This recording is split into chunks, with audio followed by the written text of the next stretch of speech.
कानडा राजा पंढरीचा, कानडा राजा पंढरीचा, कानडा राजा पंढरीचा. ಕಾನಡ ರಾಜ ಪಂಡರೀಚ ಅಂತ ಮರಾಠಿ ಭಾಷೆಯಲ್ಲಿ ಒಂದು ಭಜನೆ ಇದೆ. ಕಾನಡ ರಾಜ ಅಂದ್ರೆ ಕನ್ನಡದ ರಾಜ ಅಥವಾ ಕನ್ನಡಿಗರ ರಾಜ ಅಂತ. ಇದರ ಬಗ್ಗೆ ಸ್ವಲ್ಪ ರಿಸರ್ಚ್ ಮಾಡಿದಾಗ ನನಗೆ ಇಂಡಿಯನ್ ಎಕ್ಸ್ಪ್ರೆಸ್ ಮತ್ತು ಮರಾಠಿಯ ಸಕಾಳ ಪತ್ರಿಕೆಯ 2 ಸಂಶೋಧನಾ ಆರ್ಟಿಕಲ್ ಸಿಕ್ವು.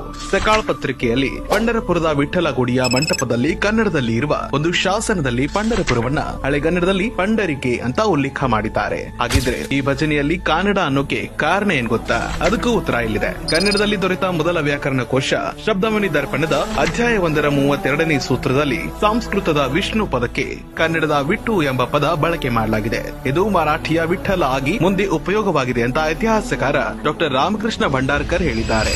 ಇಂಡಿಯನ್ ಎಕ್ಸ್ಪ್ರೆಸ್ ಕೂಡ ತನ್ನ ಆರ್ಟಿಕಲ್ ನಲ್ಲಿ ಸಂತ ಜ್ಞಾನೇಶ್ವರ ಹೇಳಿದ ಕೀರ್ತನೆಯ